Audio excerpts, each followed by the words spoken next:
बिस्मिल्लाहिर्रहमानिर्रहीम। अस्सलाम वालेकुम स्टूडेंट। हमने प्रीवियस लेक्चर के अंदर चैप्टर नंबर 10 को हमने जो है क्लास में कवर किया था, ऑनलाइन क्लास के अंदर ही। तो बच्चों, आज जो है हमने डिस्कस करना है चैप्टर नंबर 11 का। जो है आज हमने स्टार्ट करना है चैप्टर नंबर 11 को। तो बेटा, चैप्टर नंबर 11 आपका इम्पोर्टेंट चैप्टर है। इसमें से आपने लॉन्ग क्वेश्चन भी तैयार करना है, और जो लॉन्ग क्वेश्चन है वो आपने एज अ थ्योरी या आपको प्रोग्राम भी आ सकता है। ठीक है, तो इम्पोर्टेंट चैप्टर है। तो बेटा, इसको आप लोगों ने तवज्जो के साथ जो है पढ़ना है। अगर इसमें कोई भी आपको प्रॉब्लम है तो आपने मेरे साथ जो है लाजमी शेयर करनी है। बस इसमें आप लोगों ने एक चीज़ याद रखनी है कि जब आप कोई भी कंडीशन अप्लाई करो बेटा, आपको उसका सिंटेक्स जो है ना लाजमी याद होना चाहिए। ठीक है। अच्छा बच्चों, बेटा चैप्टर नंबर 11 आपके पास है डिसीजन कंस्ट्रक्शन के बारे में। बेटा, डिसीजन कंस्ट्रक्शन क्या होता है? लाइक जब बच्चों हम कोई भी काम करते हैं तो उसके पीछे बच्चों हम प्रॉपर जो है डिसीजन मेकिंग करते हैं, प्रॉपर हम लोग प्लानिंग करते हैं। लाइक जैसे अगर आपसे कहा जाए कि एक स्टूडेंट है, उसने एग्ज़ाम में जो है 100% मार्क्स लेने हैं, तो बेटा वो क्या करेगा? वो वहाँ पे प्लान तैयार करेगा, डिसीजन मेकिंग करेगा। वो ये देखेगा कि अगर वो 100% मार्क्स लेना चाहता है तो उसने दिन में कितने घंटे पढ़ना है। ठीक है। तो यहाँ पे क्या चीज़ है कि जब आपने किसी भी काम को परफॉर्म करना होता है तो फिर बच्चों आप उसको करते क्या हो कि आप उसको डिफरेंट पार्ट्स में डिवाइड कर देते हो, और फिर वहाँ पे आप जो कंडीशंस अप्लाई करते हो कि अगर आप इस स्पेसिफिक काम को करना चाहते हो तो फिर उसके लिए आपके पास सबसे बेस्ट कंडीशन क्या है, या बच्चों आपके पास सबसे बेस्ट आप कह लो कि सोर्स क्या हो सकता है। तो इसको हम क्या बोलते हैं? डिसीजन स्ट्रक्चर या डिसीजन कंडीशंस बोलते हैं। ठीक है बच्चों। अच्छा बेटा, सबसे पहले यहाँ पे क्या लिखा हुआ है? Control structure. कहता है control structure are statement use to control the flow of execution in a program और फंक्शन। बेटा, कंट्रोल स्ट्रक्चर क्या होता है?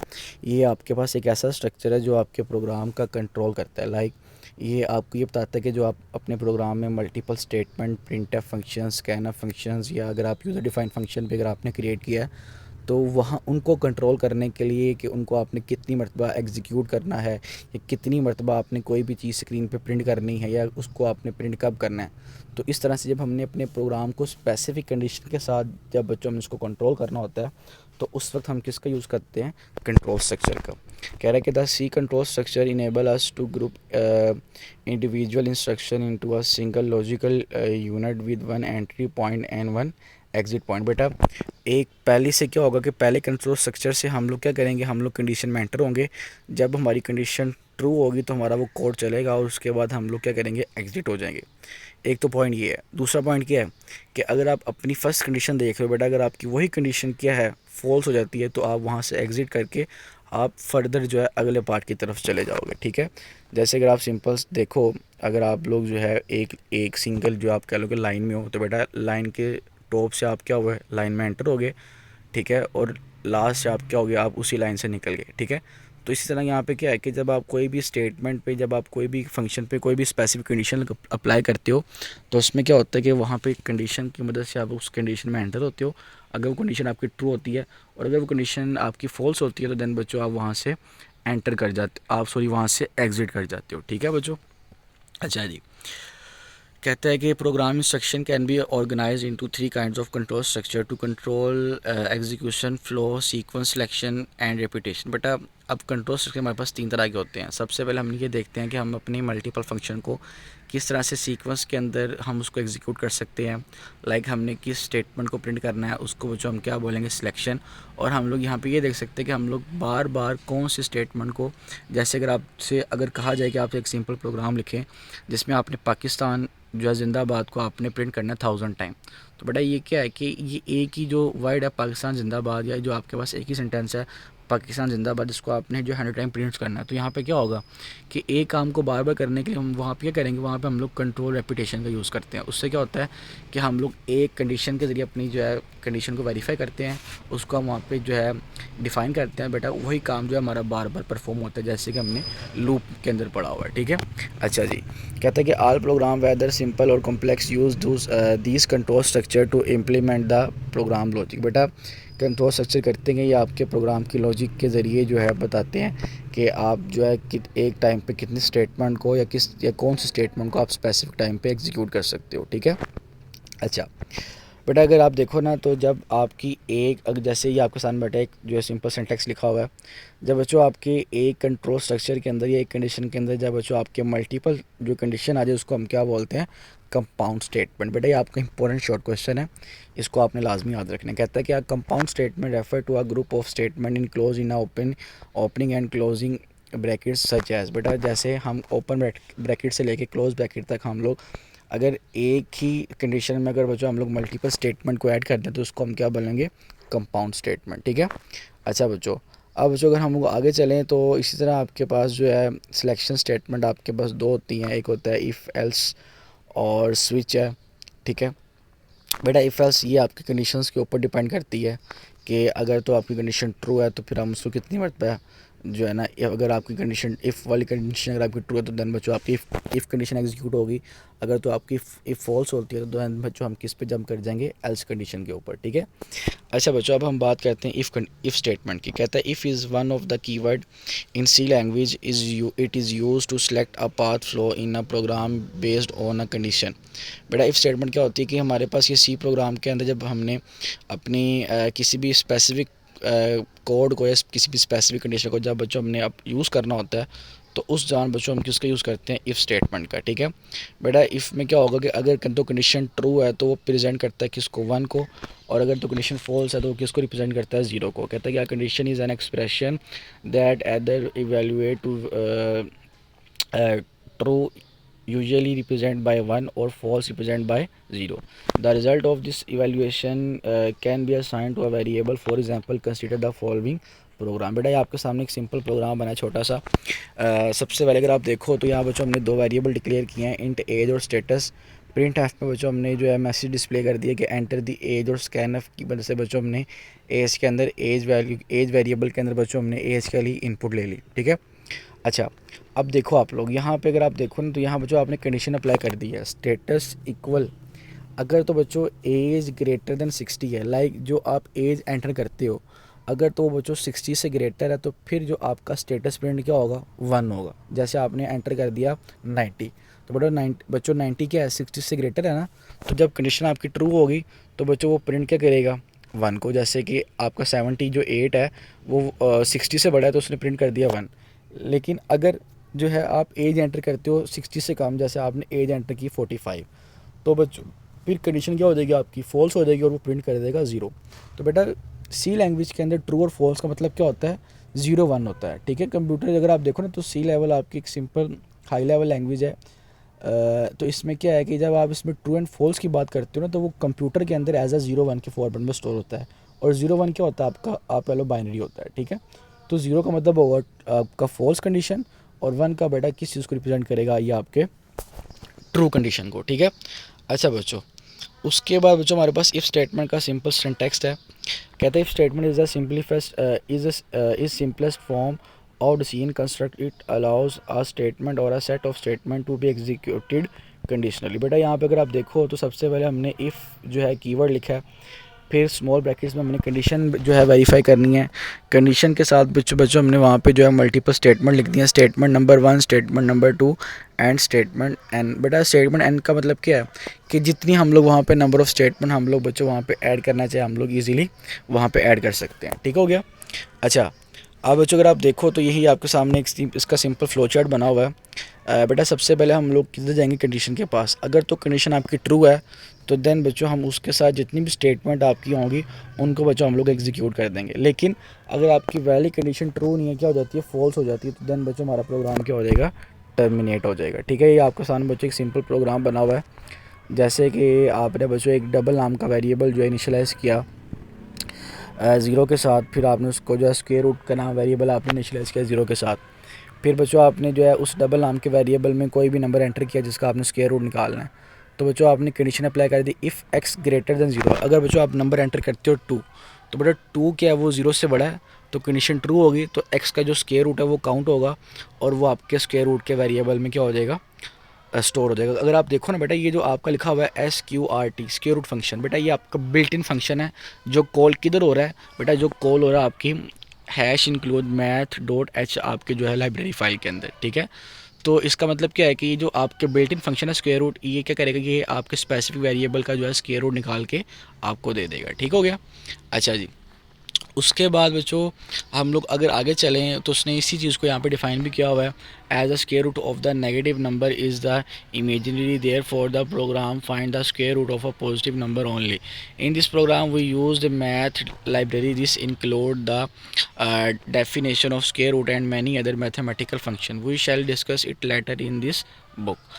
अच्छा जी, अब flow chart is the pictorial representation of a program. बेटा यहाँ पे आपको फ्लो चार्ट की डिफाइन आ सकती है, तो आप लोग यहाँ पे जो है ना याद रख लेना कि फ्लो चार्ट क्या, ये आपकी एक ग्राफिकल रिप्रेजेंटेशन या आपकी पिक्टोरियल जो रिप्रेजेंटेशन होती है जिसकी मदद से हम लोग अपने प्रोग्राम को डिफ़ाइन कर रहे होते हैं। उसके बाद बच्चों अगर हम लोग आगे चलें तो ये सेम आपके इफ़ एल्स स्टेटमेंट है। यहाँ पे उसने क्या लिखा हुआ है, कह रहा है कि the keyword else is use to specify two different choices if the if statement the general of if else statement. अगर आप देखो ना, इफ़ एल्स का मतलब क्या है कि अगर तो एक कंडीशन आपकी फॉल्स हो जाती है तो फिर हम जो है सेकंड एल्स से हम क्या करेंगे, हम एक स्टेटमेंट से हम दूसरी स्टेटमेंट पर जंप कर जाएंगे। जैसे अगर आप देखो ना, अगर जो है टीचर क्लास में कहते हैं कि एक बच्चा खड़ा होकर रीडिंग करे, तो टीचर अगर किसी भी एक बच्चे को कहते हैं कि वो क्लास में खड़ा होकर रीडिंग करेगा, तो अगर वो बच्चा जो है रीडिंग कर रहा होता है, तो रीडिंग करते हुए अगर उसकी आवाज़ कम है या अगर वो बार बार रुक रहा है, तो टीचर उसको बिठा के किसी दूसरे बच्चे को जो है रीडिंग के लिए खड़ा कर देंगे। तो सेम यहाँ पे क्या है कि अगर आपकी ये कंडीशन फॉल्स हो रही है तो हम क्या करेंगे, हम लोग इससे एल्स की मदद से बच्चों हम लोग दूसरे जो है स्टेटमेंट के पास ईजिली हम लोग जंप कर देंगे। जैसे अगर आप देखो बेटा, आपके सामने एक सिंपल सेंटेंस बना हुआ है, इफ़ कीवर्ड है कंडीशन में, बेटा हम लोग कंडीशन जो है एंटर करेंगे, और ब्लॉक में अगर आप देखो तो यहाँ बच्चों का कंडीशन ट्रू होती है तो फिर जो करली ब्रैकेट्स के अंदर जो आपकी स्टेटमेंट होगी वो क्या होगी, एग्जीक्यूट होगी। लेकिन अगर आपकी कंडीशन फॉल्स होती है इफ़ वाली, तो देन बच्चों हम लोग इफ़ से जंप करके हम किधर आएंगे, एल्स के पास। तो बेटा एल्स के अंदर जो भी आप लोगों के पास वहाँ कंडीशन होगी हम उसको ईजिली एग्जीक्यूट कर देंगे। ठीक हो गया। तो अगर आप देखो ना, तो ये बच्चों आपका सिंपल ब्लॉक है। तो यहाँ पे क्या है कि हम लोग सिंपल अपनी कंडीशंस को देखते हैं, तो कंडीशंस के मुताबिक ही हम लोग जो है ना अपने जो है स्टेटमेंट को एग्जीक्यूट करते हैं। ठीक है। कह रहा है if the condition is true the block of if statement is executed and if the condition is false the block of else statement is executed. The following flow chart may help to explain the idea. ठीक हो गया। बड़ा condition है, condition के मुताबिक अगर तुम्हारी condition true है तो देन हम अपनी एक स्टेटमेंट को प्रिंट करेंगे, अगर बच्चों हमारी कंडीशन फॉल्स है तो हम लोग अपनी सेकंड स्टेटमेंट को एग्जीक्यूट करेंगे। ठीक हो गया। इसी तरह बच्चों अगर हम इसके प्रोग्राम की तरफ चलें तो ये बड़ा के सामने एक सिंपल प्रोग्राम बना हुआ है, वही जो भी हम पीछे पढ़ के आए हैं। लाइक बच्चों अगर आप देखो, हमने दो वेरिएबल दोबारा से इनिशियलाइज़ किए हैं, डबल एक्स और स्क्वायर रूट का नाम का, और वेरिएबल में बच्चों हमने वैल्यू एंटर कर दी है। वैल्यू एंटर करने के बाद हम कंडीशन चेक करेंगे कि अगर हमारा x ग्रेटर दैन 0 है तो देन बच्चों हम क्या करेंगे, x की उसका स्क्वायर निकाल के उसको हम प्रिंट कर देंगे। लेकिन अगर आप जो है नंबर ही एंटर करते हो क्या चीज़, माइनस में, तो बड़ा माइनस नंबर का कभी भी स्क्वायर रूट नहीं होता। तो वो क्या बता देगा, कहेगा square root can not be calculated. ठीक है, तो आपकी एल्स वाले स्टेटमेंट को प्रिंट कर देगा। तो बेटा आपने सिंपल एक बात याद रखनी है, अगर तो आपकी इफ़ कंडीशन फॉल्स होती है तो देन बच्चों हम लोग किसकी तरफ चले जाते हैं, एल्स की तरफ। ठीक है बेटा, इफ़ में आपकी एक अलग स्टेटमेंट होगी और एल्स के अंदर बच्चों आपकी एक अलग स्टेटमेंट होगी। दोनों स्टेटमेंट बेटा तब आपकी एग्जीक्यूट होंगी जब दोनों की कंडीशन, अगर आप देखो ना तो इफ़ के साथ तो कंडीशन डिपेंडेंट है, एल्स के साथ आपकी कंडीशन डिपेंडेंट नहीं है। अगर आपकी इफ़ कंडीशन फॉल्स होती है तो देन बच्चों खुद ही आपकी जो एल्स के साथ जो आपकी स्टेटमेंट लिंक कर रही है वो आपकी क्या हो जाएगी, एग्जीक्यूट हो जाएगी। ठीक है। उसके बाद जो इसने इसी चीज़ को यहाँ पे जो है डिफ़ाइन किया हुआ है कि there are two blocks of statement in this program either of which is conditionally executed if the condition evaluate to true the square root of x will be calculated and the output will be shown on the screen, and in case the condition evaluate to false the message square root cannot be calculated will be display। Okay, कह रहा है कि अगर आप देखो तो आपके सामने बच्चों यहाँ पे स्टेटमेंट के दो ब्लॉक्स बने हैं, पहला ब्लॉक्स इफ़ कंडीशन का, दूसरा एल्स का है। तो बेटा अगर इफ़ कंडीशन आपकी ट्रू होती है तो आपका इफ़ कंडीशन का वाला ब्लॉक जो है वो डिस्प्ले होगा, और अगर आपकी कंडीशन ट्रू नहीं होती तो फिर आपका जो एल्स के साथ जो आपका ब्लॉक है स्टेटमेंट का वो बच्चों क्या होगा, एग्जीक्यूट होगा और डिस्प्ले हो जाएगा।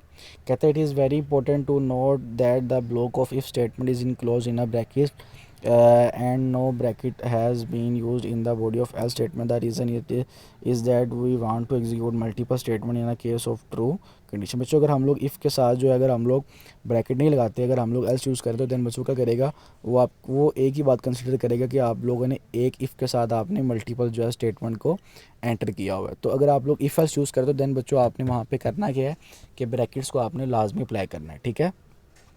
अच्छा जी, कहते हैं the reason is that we the want to execute multiple statement in case of true condition so these must be represent as a compound statement if we omit the brackets from the body of if statement the error message will appear. कहता है अगर हम लोग if statements के साथ बच्चों अगर हम लोग ब्रैकेट नहीं लगाते लेकिन हम लोग एल्स के साथ लगा देते हैं तो फिर बच्चों वो आपका एरर को शो करता है। कहता है so to avoid this message one should always include a compound statement in bracket if there is a compound statement in the body of else. Omitting brackets will not cause the above mentioned error.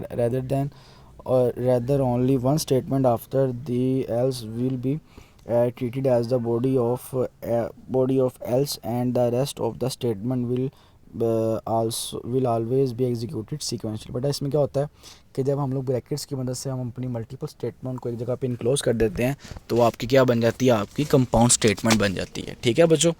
तो ये अगर आप देखो ना, ये simple सी आपकी जो बात है कि ये जो ब्रैकेट्स हैं ये आपकी जो है स्टेटमेंट को अलग या डिफरेंस करने के लिए जो है ना यूज़ होती हैं। तो अगर आप इफ़ के साथ ब्रैकेट लगाते हो तो आपको बताता है कि ये आपकी अलग स्टेटमेंट का ब्लॉक है और दूसरा एल्स वाला अलग स्टेटमेंट का ब्लॉक है, ठीक है बच्चों। अच्छा जी, उसके बाद बच्चों अगर हम लोग देखें तो हमारे पास यहाँ पे आता है नेस्टेड इफ़। बेटा नेस्टेड इफ़ में क्या होता है, नेस्टेड इफ़ में कहता है कि जब आप एक कंडीशन के साथ बेटा किसी दूसरी कंडीशन को इनक्लोज कर देते हो उसको हम क्या बोलते हैं, नेस्टेड सिलेक्शन स्ट्रक्चर या नेस्टेड कंडीशंस बोलते हैं। कहते हैं nested if statement means if an if statement inside another if statement. Nesting can be done up to any level the programmer may use as many if statement inside another if statement. जैसे आप लोग कोई भी game play कर रहे होते हो उसमें क्या होता है कि जैसे आप एक लेवल जो है उसको जैसे आप जो है एक लेवल करते हो तो उसके बाद आप सेकंड लेवल तक पहुंच जाते हो, फिर जैसे आप सेकंड लेवल करते हो फिर आप पहुंच जाते हो थर्ड लेवल के पास। तो इसमें क्या है कि एक लेवल के साथ दूसरा लेवल आ रहा है। तो इसमें क्या होता है कि जब आप एक कंडीशन लगाते हो बेटा उसी के अंदर आप दूसरी कंडीशन लगा देते हो तो उसको हम क्या बोलते हैं, नेस्टेड स्टेटमेंट बोलते हैं, ठीक है। तो अगर आप देखो बेटा इसका सिंपल जो फ्लो चार्ट आपके सामने बना हुआ है, इफ़ कंडीशन स्मॉल ब्रैकेट है और उसके साथ बच्चों आपके पास फिर सेकंड कंडीशन है, एक कंडीशन के अंदर बेटा आपके पास कंडीशन आ रही है तो इसको हम क्या बोलेंगे, नेस्टेड सिलेक्शन स्टेटमेंट या फिर नेस्टेड सिलेक्शन स्ट्रक्चर। कहते हैं कि these else statement is optional, it may or may not be used with outer or inner if statement. However if used its block can also contain other if statement, ठीक है। और सबसे पहले अगर आप देखो इसका फ्लो चार्ट इंतहाई सिंपल है। इसका फ्लो चार्ट काफ़ी बड़ा दे के आप लोगों ने घबराना नहीं है, समझ लेना, लॉजिक क्लियर कर लेना तो आप लोग फ्लो चार्ट जो है आपको दोबारा याद करने की ज़रूरत नहीं पड़ेगी। बेटा सबसे पहले आप देखो फर्स्ट कंडीशन है, अगर फर्स्ट कंडीशन ट्रू है तो उसके साथ आप कोई एक स्टेटमेंट रख सकते हो, नहीं तो आप डायरेक्ट सेकंड कंडीशन के पास भी आप लोग जा सकते हो। अब क्या है कि अगर आपकी एक स्टेटमेंट के अंदर जो दूसरी जो कंडीशन आ रही है अगर तो वो ट्रू है तो बच्चों उसके साथ जो स्टेटमेंट है उसको हम एग्जीक्यूट करेंगे, वरना हम अपना प्रोग्राम फॉल्स कर देंगे या उसका हम जो है उसमें से बाहर निकलेंगे और बाहर निकल के हम अपना प्रोग्राम एंड कर देंगे। लेकिन अगर आपकी जो है फर्स्ट कंडीशन क्या हो जाती है, फॉल्स हो जाती है, तो बच्चों हमारा प्रोग्राम डायरेक्ट क्या हो जाएगा, फॉल्स हो जाएगा। तो नेस्टेड में बच्चों आपने हमेशा एक बात याद रखनी है, नेस्टेड में दो कंडीशन होती हैं, एक होती है आउटर कंडीशन और एक होती है इनर कंडीशन। आउटर कंडीशन अगर आपकी फॉल्स है तो बच्चों आपकी इनर कंडीशन भी फॉल्स होगी। लेकिन अगर आपकी आउटर ट्रू है तो अगर आपकी इनर फॉल्स है तो हम क्या करेंगे, हम तब तक अपना प्रोग्राम एग्जीक्यूट करेंगे जब तक आपकी आउटर कंडीशन ट्रू है। तो इसमें क्या होगा कि इनर के साथ कोई एक और स्टेटमेंट या जो आउटर के साथ कोई एक स्टेटमेंट है उसको हम एग्जीक्यूट कर देंगे, ठीक हो गया। तो ये बच्चों आपकी नेस्टेड स्टेटमेंट है। तो इसका प्रोग्राम वो इंशाल्लाह हम कल के लेक्चर में डिस्कस करेंगे। तो बच्चों ये आपका चैप्टर इंपॉर्टेंट है, इसमें से आप लोगों ने लॉन्ग क्वेश्चन की तैयारी करनी है, प्रिपरेशन करनी है। आप लोगों के साथ जो है मैंने एक क्वेश्चन बैंक शेयर किया हुआ है, तो पेयरिंग्स की बच्चों ने मैंने क्लास में आपके साथ डिस्कस जो है कर दी थी। तो बच्चों ये जो चैप्टर नंबर 11 और 12 है ये आपके मोस्ट इंपॉर्टेंट चैप्टर हैं। अगर देखा जाए चैप्टर नंबर 12 के थोड़े से प्रोग्राम लेंथी और मुश्किल है, लेकिन चैप्टर 11 के नहीं है। चैप्टर 11 में सिंपल आप कंडीशंस के मुतालिक बच्चों अपना लॉजिक क्लियर कर लो या अपना जो है आप कह लो कि आप सिंपल उसको जो है ना समझ लो। रट्टा नहीं लगाना बेटा, प्रोग्राम कभी भी रट्टा लगाने से नहीं आते। आप जब तक उसको खुद परफॉर्म नहीं करोगे या ख़ुद उसकी प्रैक्टिस नहीं करोगे, बार बार नहीं लिखोगे, जैसे आपकी ये ना सेम लाइक बच्चों आपकी मैथमेटिक्स वाला काम है, ठीक है। तो इसको भी आप लोगों ने प्रैक्टिस करनी है। प्रोग्राम अगर आप चाहते हो कि पेपर के अंदर जो भी प्रोग्राम आया आपको बगैर टेंशन के आप इजीली प्रोग्राम लिख लो, तो बेटा उसके लिए क्या है कि आप जो है ना अपनी लॉजिक स्ट्रॉन्ग करो। सबसे पहले आप ये देखो कि इस कंडीशन का स्ट्रक्चर क्या है, कंडीशन किस तरह से एग्जीक्यूट करती है। एक प्रोग्राम को बच्चों आप मल्टीपल प्रोग्राम के साथ लिंक करके देखो, या एक ही कंडीशन पे एक प्रोग्राम को बेटा मल्टीपल जो है ना कंडीशन के साथ करके देखो। तो इस तरह से बच्चों आपको जो है ना ईज़िली समझ आएगी। तो बेटा इंशाल्लाह हमने आज जो है ना, इंशाल्लाह इससे आगे जो है ना हमारा प्रोग्राम जो है वो कल हम देखेंगे। और आज का हमारा काम सिर्फ यहीं तक था। ठीक है बच्चों, अल्लाह हाफिज़।